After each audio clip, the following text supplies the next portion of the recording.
Hola a todos. Muchas gracias por la invitación a participar en este conversatorio de Colombia Moda 2020.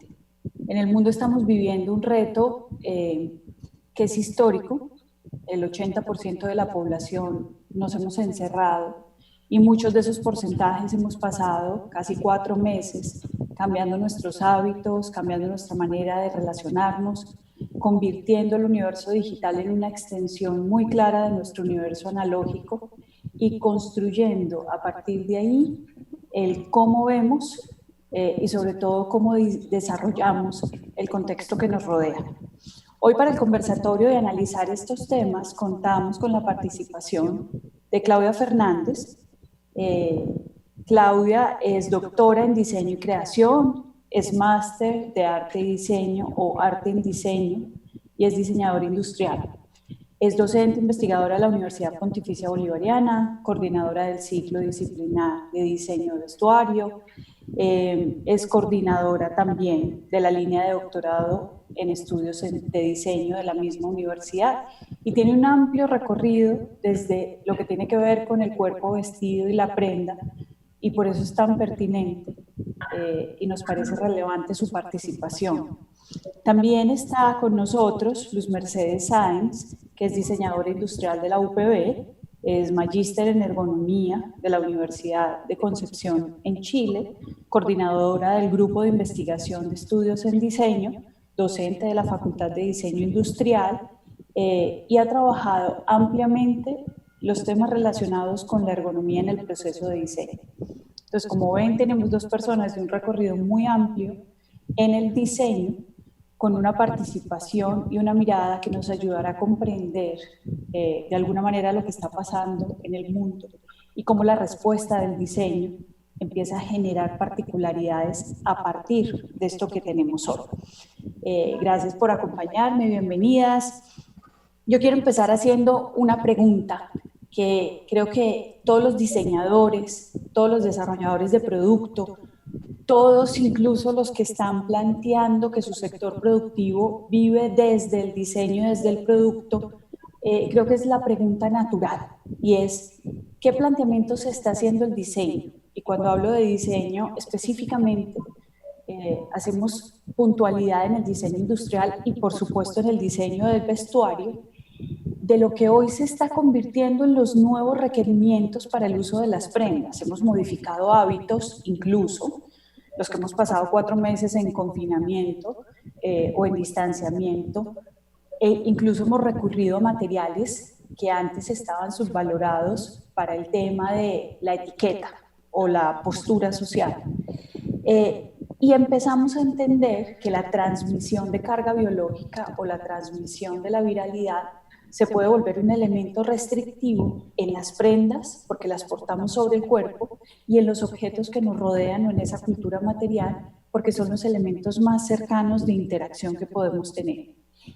Entonces, el planteamiento que se esté haciendo, ¿cómo se ve modificado o cómo se ve analizado y visto desde la creación del producto y desde la usabilidad, que es un tema que todos los usuarios hemos venido encontrando?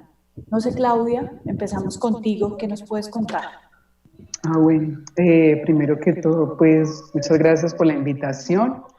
Qué bueno estar acá hablando de lo que nos interesa, el cuerpo vestido en mi caso, y unirlo con la teoría del diseño, que también es como mi otro gran campo de preguntas. Y bueno, en términos generales y también acorde pues con el título de nuestro encuentro, son varias las preguntas y los planteamientos que enfrenta el diseño de vestuario hoy, con todo lo que has dicho.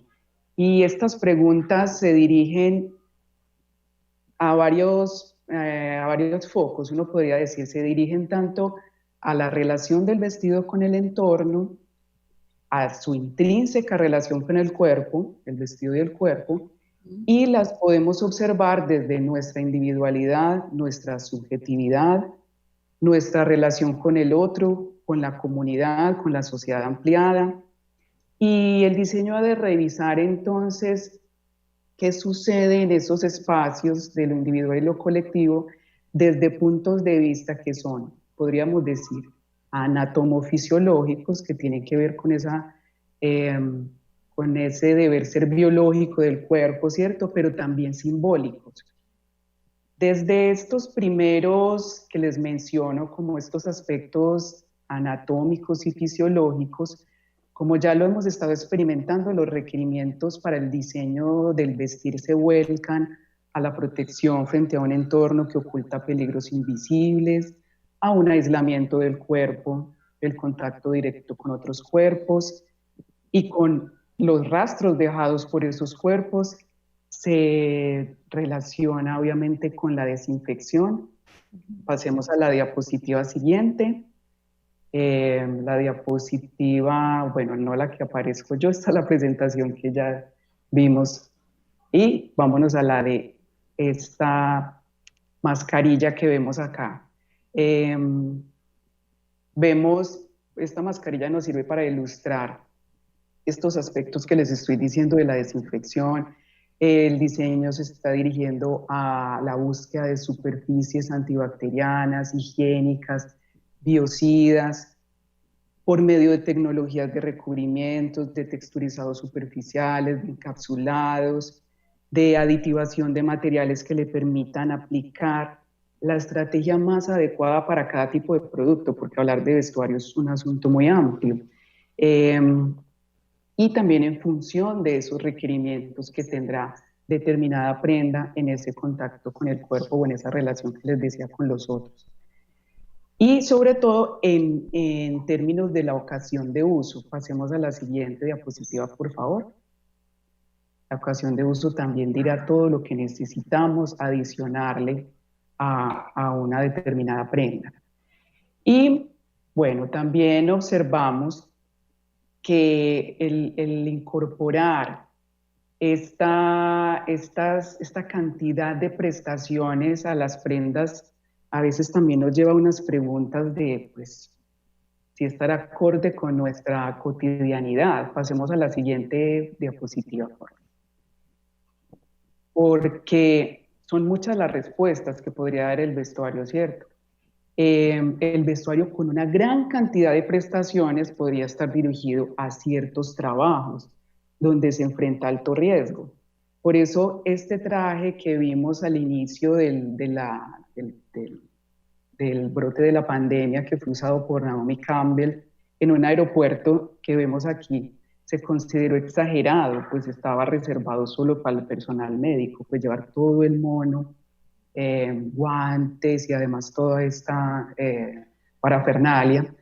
Pero también vemos estos trajes que se piensan también para el entretenimiento, que también lo vimos circulando mucho, para poder seguir yendo a discotecas y a bares. Empezamos a ver como unas respuestas que ya van como a lo gadget, a introducir no solo estos asuntos que necesitamos de protección, aislamiento, bactericida, sino qué más puede hacer el producto. Otras soluciones se han dirigido, como vemos por parte de la NASA con este collar que vemos acá en la parte superior de la diapositiva, un collar que ellos plantean para reducir el riesgo del contagio a través de una tecnología áptica. Y aquí es como un poco más relacionado con el diseño para el cambio de comportamiento, porque este artefacto no es que sea bactericida en sí mismo, sino que te previene de acercar tus manos a la cara y mantienes entonces estas precauciones higiénicas. Vemos también este otro ejemplo que observamos en la parte superior izquierda, esta mascarilla facial inteligente, que además de prestar pues su servicio de mascarilla que nos aporta pues este aislamiento, tiene traducción a múltiples lenguas y se puede visualizar a través de tu smartphone, perdón. Pasemos a la siguiente diapositiva. Adicional a estos elementos que nosotros vemos que el vestuario atiende, que son de superficies, acabados de protección, también es un requerimiento más que nunca la comodidad. Y esto como resultado de la poca movilidad que ahora estamos experimentando. y también en esta necesidad de versatilidad en las prendas que usamos para que nos permitan transitar de una actividad a otra del hogar, de la cocina, el estudio, el acompañamiento en las tareas de los hijos. Entonces la ropa cómoda y los cruces tipológicos como el athleisure que viene conquistando hace mucho tiempo eh, espacios en la creación del diseño, el athleisure como ese cruce tipológico que brinda esa comodidad en el vestuario casual, incluso también en el vestuario laboral, está más presente que nunca. Aquí en la diapositiva podemos ver una marca colombiana que se llama Taller de Vestuario. Su diseñadora, contra todo pronóstico, mientras estábamos en pleno confinamiento y se pensaba que la gente no compraba ropa, ella tuvo un incremento en sus ventas grandísimo porque su ropa siempre ha sido concebida como una ropa confortable, pero no es lo mismo que estar en pijama, ¿cierto? Entonces lograba unir esas necesidades de las personas de estar exageradamente cómodos en su casa, pero estar muy bien ataviados. Estos cruces tipológicos, como les decía, están para quedarse y para permanecer. Y hay una frase que nos recordaba en una entrevista, una frase de Karl Lagerfeld que nos recordaba en una entrevista Valerie Stili, donde él decía, usar pantalones de sudadera todo el tiempo es como decir, me rindo y ya no lo intento. Pero nosotros ahora podemos decir que no nos estamos rindiendo ni estamos abandonando la idea de un estilo personal, solo nos estamos adaptando a las circunstancias, que es diferente. Como les decía, estos son en términos generales los requerimientos que entran ahora en juego desde los aspectos físicos y biológicos relacionados con la relación entre cuerpo y vestido, pero también están presentes los simbólicos y los estéticos que vienen de la mano con esos sentimientos de ansiedad derivados del aislamiento, con el miedo al contagio o con el miedo a la quiebra económica, que también son competencia del diseño. Pues no solamente resolver si hay una superficie bactericida, sino atender también estos sentimientos que experimentamos los humanos en la actualidad. También los aspectos identitarios, cómo conservo yo esta idea de filiación, cómo comunicamos nuestra identidad hoy a través de los tapabocas que cubren nuestras expresiones y cómo nos identificamos hoy desde nuestra apariencia corporal como pertenecientes a un grupo cuando ya no nos estamos agrupando, ¿cierto? Porque estamos en nuestros hogares. Pasemos porfa a la siguiente diapositiva. Y en parte en este sentido también esta mascarilla que les mostraba ahora atiende ese tipo de requerimientos porque reconoce que no solo es este aislamiento del cuerpo, sino que el rostro también necesita seguirse expresando y seguir comunicando nuestros sentimientos y nuestras emociones. Entonces los desarrolladores pensaron que debía ser un material también con todas las prestaciones anteriores, pero suficientemente transparente para poder equilibrar estos dos aspectos, los simbólicos y los fisiológicos o los biológicos. Y así plantean incluso este tapabocas que incluso, permite que el teléfono se siga desbloqueando con un reconocimiento facial. De manera adicional, entonces surge para el diseño la pregunta con todo esto acerca de cómo se puede equilibrar la producción de más artefactos que no estaban en nuestra cotidianidad, como incluir un tapabocas, sin el coste de lo desechable que está dejando en el medio ambiente. Así también entonces se ha llegado a la posibilidad de considerar y experimentar con los biomateriales. Pasemos a la siguiente diapositiva, porfa. Y aquí vemos, por ejemplo, este proyecto de estos biodiseñadores, donde también están tratando de abordar ese cuello de botella de la cadena de suministro de este tipo de prendas causado por la pandemia con una máscara transparente de celulosa bacteriana, que se puede hacer perfectamente en el hogar y que no dependería entonces de los productos de protección personal desechables que son a menudo plásticos.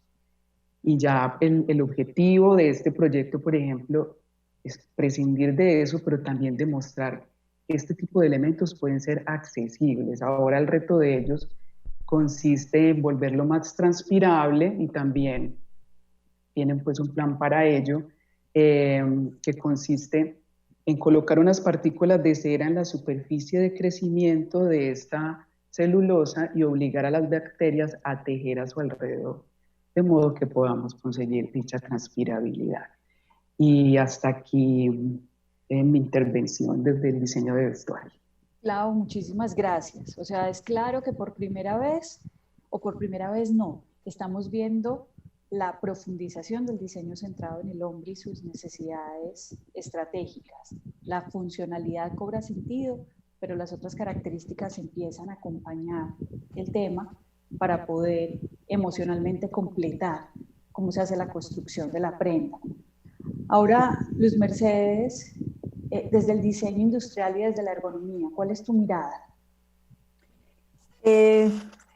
Bueno, aprovecho para agradecer esta invitación y pues dando respuesta a tu primera pregunta, quise dar inicio a la respuesta. Pues ahora los términos que usamos, pues tu primera pregunta se instala en la requerimientos, evitar la transmisión, la protección, incluso un término que usamos mucho ahora que tiene que ver con la nueva normalidad. Pues quiero ponerme ante ustedes, pues ahora ante esta nueva normalidad, pues estamos de manera virtual, pero en esta primera diapositiva quiero contarles cómo era mi anterior normalidad, cómo para esa protección y para esa no transmisión fue necesario salir de este campus hermoso de nuestro campus de la universidad, donde incluso ahí donde les señalo que era mi espacio de trabajo, lo comparto muy cercana porque somos vecinas con Claudia.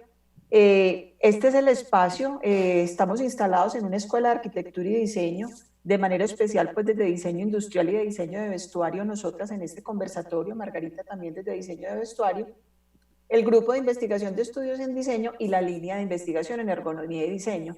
De pronto también como redondeando lo que dices Margarita, o sea, estamos en un mundo creativo y pensando en el usuario. Siguiente diapositiva, por favor. Para poner en contexto,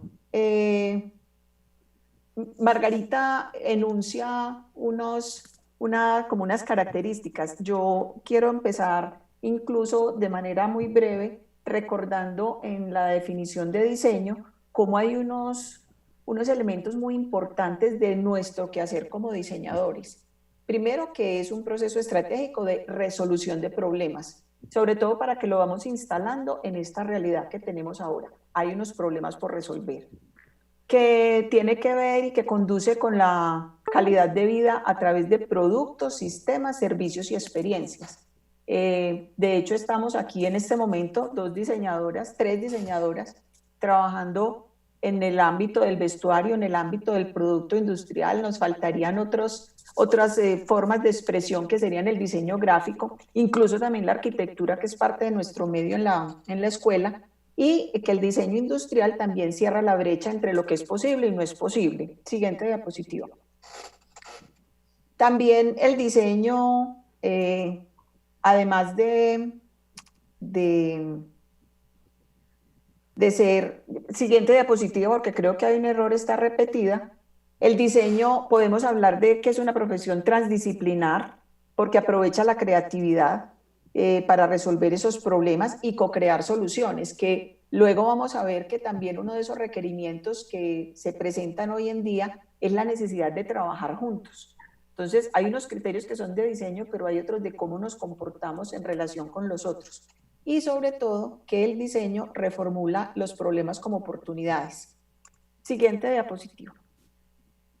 Y muy importante que los diseñadores ubican al ser humano en el centro del proceso, que como tú lo mencionas, Margarita, estamos ante un momento del diseño que centró toda su atención o lo estético es importante, lo comunicativo es importante, pero ahora más que nunca el ser humano es el centro del proceso, que hace que los diseñadores necesitemos un profundo conocimiento de las necesidades del usuario, que tengamos que aplicar unas metodologías, unos instrumentos, utilizando mucho la empatía para centrarnos realmente y conocer esas necesidades del usuario.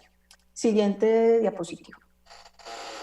Incluso brevemente me pongo en contexto con ustedes, quienes asisten a este conversatorio, el enfoque conceptual que tenemos en la Facultad de Diseño Industrial. Cuando uno habla del diseño, pues aquí porque lo estamos enfocando en el vestuario y en el diseño de producto, pero nosotros en sí mismo el diseño que concebimos en la Facultad de Diseño de la UPB concibe la vida y concibe el proyecto. El proyecto no solo pensando en varias dimensiones, porque miren que para concebir un proyecto hay unos criterios funcionales operativos. Como dice Margarita, hoy en día estamos frente a una carga muy importante de lo funcional, otros criterios estético-comunicativos, otra dimensión tecnoproductiva, otra histórico-política y una económico-administrativa. Ahora, importantísimo todo eso apoyado en el contexto, porque como diseñadores, entendiendo esas dimensiones, entendiendo el contexto, realmente podremos dar respuesta a esos requerimientos del ser humano. Siguiente diapositiva. Hay algo que en este momento, si hay una palabra que nos caracteriza en este momento, es la palabra cambio.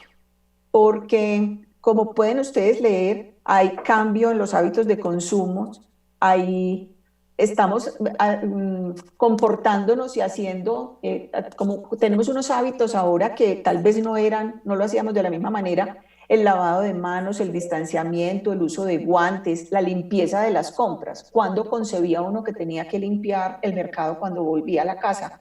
La obsesión por la limpieza, la readecuación del hogar, el consumo saludable, el uso de mascarilla, el tiempo limitado en el exterior para la actividad física.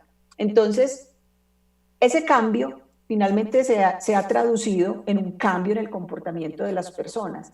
Y eso mismo, ese cambio del comportamiento, ha llevado a que los objetos, la forma como nos relacionamos con ellos, como nos relacionamos con las otras personas, pues también esté cambiando. Y, siguiente diapositiva, nos ha vuelto muy sensibles y nos está como, hay algo en también en esa condición como seres humanos de sobrevivencia de la percepción del riesgo. Entonces, frente a estas condiciones de cambio, todo lo que está cambiando, estamos alertas. Como usuarios y como diseñadores, siguiente diapositiva, yo podría plantear que los requerimientos para la protección y para la no transmisión se instalan en la forma. Eso quiere decir que ahora tenemos que hablar de formas que se adaptan a la forma del cuerpo, porque ya son productos que están un mayor tiempo en contacto directo con la piel, formas que deben evitar la acumulación de suciedad, porque estamos frente a ese enemigo invisible que se vuelve gotícula, que se vuelve aerosol, que todo lo que sea suciedad hay que eliminarlo. Entonces la forma del producto tiene que propiciar que no se acumule. Siguiente diapositiva. También estamos hablando como requerimiento de formas que separan. Las formas que separan son las formas que no nos permiten tocar directamente el asa de una puerta, que nos ponen distancia. Entonces, las formas que separan se vuelven un requerimiento del diseño de producto en este momento. Siguiente diapositiva. Ya para nosotros será común empezar a encontrar espacios, mobiliario, que nos permiten estar juntos, pero guardar distancia. Ahora, el problema no es solamente de la forma. Siguiente diapositiva. El problema también es del material, porque entonces tal vez siempre ha sido fundamental para el diseñador tener en cuenta los criterios del material, pero ahora más que nunca, esos materiales suaves al contacto con la piel, pero resistentes, materiales que soporten las condiciones de uso y la esterilización, los materiales antifluidos, los materiales responsables con el ambiente. Entonces, también aquí gana importancia cómo el trabajo y transdisciplinario, el diseño con otras disciplinas, con esos expertos en reconocer esas propiedades de los materiales o cómo debe ser el tratamiento para que un material realmente cumpla con esos requerimientos para la protección y la no transmisión. Siguiente diapositiva. Aquí hay dos ejemplos, quise poner unos ejemplos de unos productos para ratificar cómo separarnos del otro. Para eso hay formas y materiales que lo permiten. Ya digamos que el retorno a la vida nuevamente ha facilitado alternativas como comer juntos pero separados, de diapositiva, o como estas alternativas que sin perder como esa calidad estética del producto, nos está permitiendo continuar con un hábito que es compartir con el otro en un restaurante, pero separándolo por medio de un material y una forma que realmente cumplen con ese requerimiento. También es común para nosotros, siguiente diapositiva, que ya al montarnos a un transporte público, el conductor esté separado de nosotros. Es un problema de la forma, porque es una superficie, pero también es del material que permite que podamos ir en el transporte, pero que nos separe del otro usuario. Otro requerimiento que tiene que ver con el tamaño. Formas y tamaños, que en este caso es la talla, y que, por ejemplo, es un asunto asociado muy en el tema del vestuario, formas y tallas que le permitan al cuerpo moverse, porque finalmente es un periodo de tiempo largo, pero que el cuerpo se pueda mover libremente. También la textura y el color, porque son criterios de identificación de asociaciones psicológicas. Siguiente diapositiva. Asociaciones psicológicas y seguridad. Claudia, que también mencionó en sus imágenes, por ejemplo, la mascarilla, el hecho de que sea transparente, ahí hay un criterio que es estético comunicativo, porque también me permite ver al otro. Esto que nos está pasando ahora de que el otro no se dé cuenta que estamos sonriendo o que yo no lo puedo identificar, hay un asunto cultural también que nos está dificultando. Entonces, cómo a través del material, el hecho de que haya transparencia, nos permita igualmente estar protegidos, pero también alejándonos pues como del riesgo. Y siguiente diapositiva, como les mencionaba lo de la percepción del riesgo, miren que el color ya se ha vuelto para nosotros un código donde nosotros ya sabemos si hay un muy alto riesgo, un alto riesgo, medio o bajo, y eso nos indica o a dónde podemos ir o la condición de riesgo, de peligro que podemos tener frente a un producto. Entonces, considero que estos requerimientos de forma, material, tamaño, de color, pienso que son fundamentales para cumplir con estos requerimientos de no transmisión y de protección. Merce, gracias. Escuchándolas, no sé ustedes, pero a mí me queda la certeza y un poco la intuición de la confirmación que de alguna manera este momento histórico está dando pie desde el diseño de objetos, desde el diseño de vestuario, a la creación de singularities, ¿cierto? Estamos en el preludio de entender que vamos a incorporar en nuestra nueva normalidad, como hacía mención Merce, elementos que se volverán formas de vida y que empezarán a determinar nuestra manera de comunicarnos. Pensando en esos singularities y entendiendo que ese singularity es un elemento que nos cambia desde el uso, porque creo que aquí los reflectores están puestos sobre la usabilidad, desde el uso en esos singularities. Hoy tenemos retos de adaptación, de estandarización y de comercialización. Una puntualidad. Oriente se ha tapado el rostro fácilmente, Occidente no. De hecho, en Occidente una de las lecturas en la convivencia colectiva viene desde el rostro.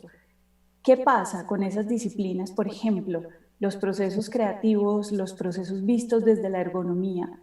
Cuando pasan este tipo de momentos históricos, bueno, que para mí es el primero que vivo, y que creo que nos determinan la mirada proyectual.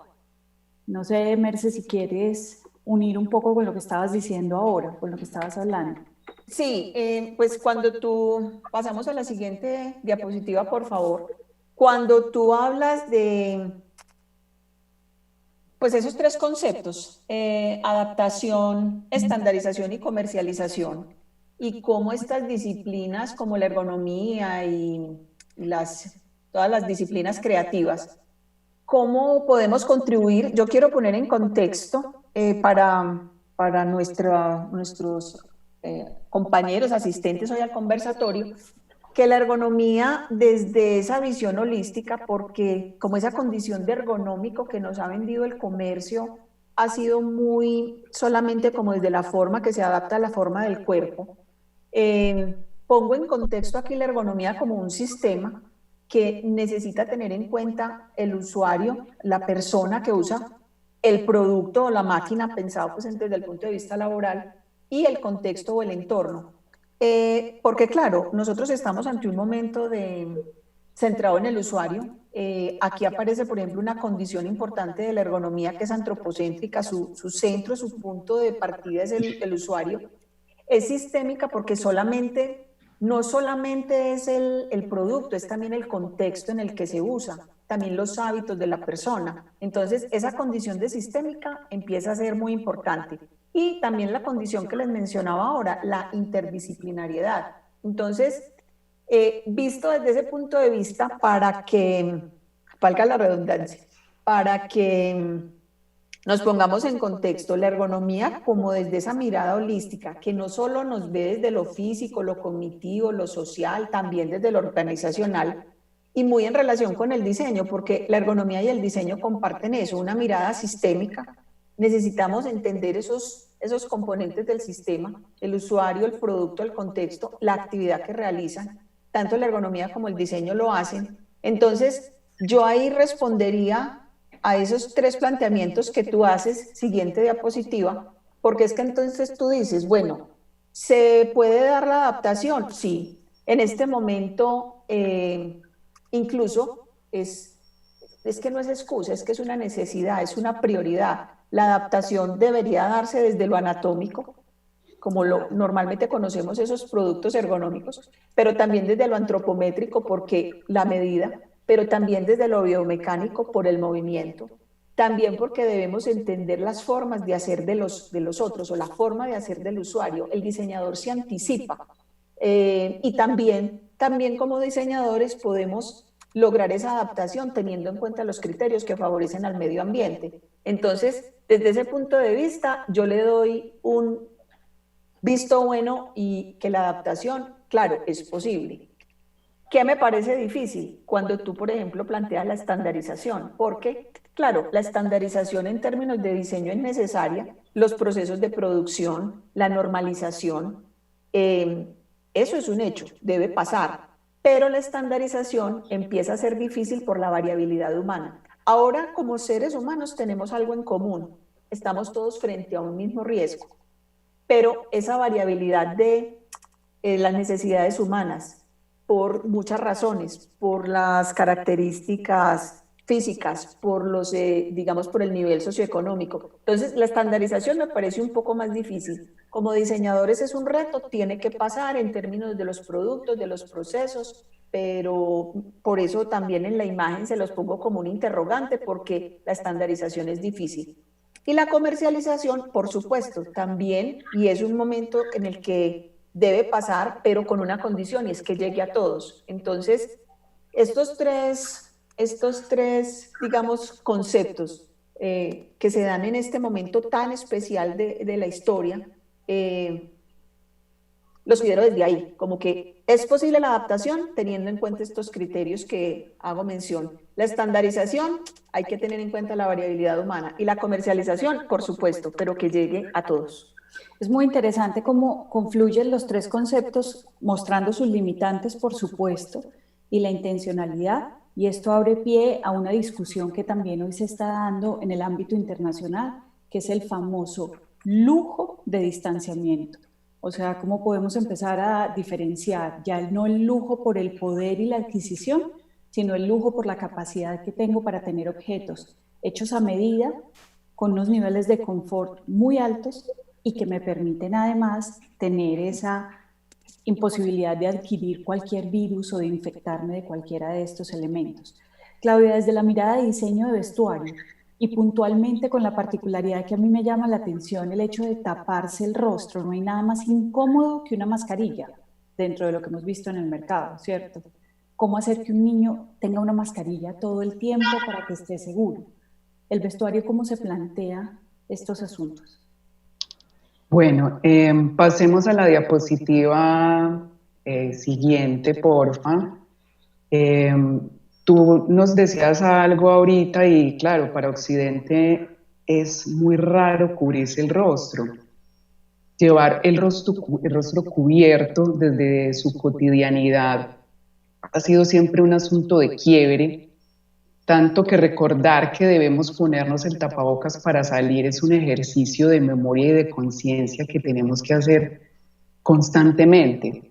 Si bien todavía hay cierta resistencia cultural al uso de mascarillas en nuestros países, de todas formas ha sido un poquillo más común ver a las personas usándolas en Asia, e incluso nos llegaron esas imágenes antes de que nosotros lo estuviéramos viviendo, incluso por muchas expresiones contraculturales provenientes de allá. Y también porque ellos han tenido las pandemias previas, pues incluido el SARS en el 2003, y también por el aumento de las tasas de contaminación del aire. Digamos que en ellos ha sido un poco, ha habido una menor extrañeza que la que nosotros estamos experimentando. De todas formas, para Occidente cubrir el rostro siempre ha sido un motivo de sospecha. Desde el romanticismo guardamos la convicción de que la apariencia se revela, a través de la apariencia se revela la verdad oculta de cada persona. Entonces, de allí que la presencia de personas con el rostro cubierto, como lo llevan algunas mujeres musulmanas, sea motivo de hostilidad. Y de hecho, hablando un poco de eso, eh, expresan, como leía a partir de un libro que está elaborando pues, una persona, sobre las mujeres musulmanas que habitan en países occidentales, que son ciudadanas. Ellas hablan todo el tiempo de esa hostilidad que cubren y cómo llevar un velo en público, de esa hostilidad que experimentan por llevar un velo en el rostro en público.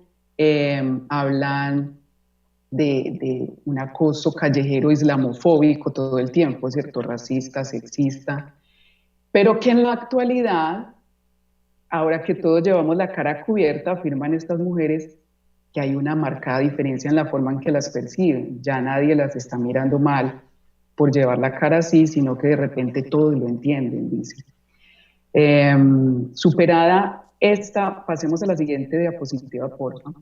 Superada esta hostilidad que podríamos decir, o este grado de sospecha frente a la idea de llevar el rostro cubierto en Occidente, cuando todos estamos así sin excepción, los retos para el diseño, y aquí yo tomo esta pregunta que nos hacía sobre la adaptación o la adaptabilidad, la tomo más en que el diseño ha tenido que hacerse una pregunta en dos vías: la conciencia sobre el uso, dirigirse a la conciencia sobre el uso, adaptarse a tener esta prenda y esa inclusión como prenda cotidiana, o sea, crear conciencia e incluirla.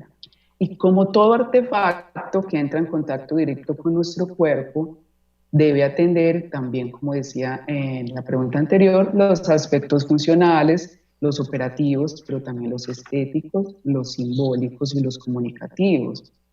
Entonces, adaptarnos al uso y a la importancia de su uso tiene que ver con lo que Bonciepe, un teórico del diseño, nos dice que es el objetivo del diseño, que sería alcanzar la eficiencia sociocultural.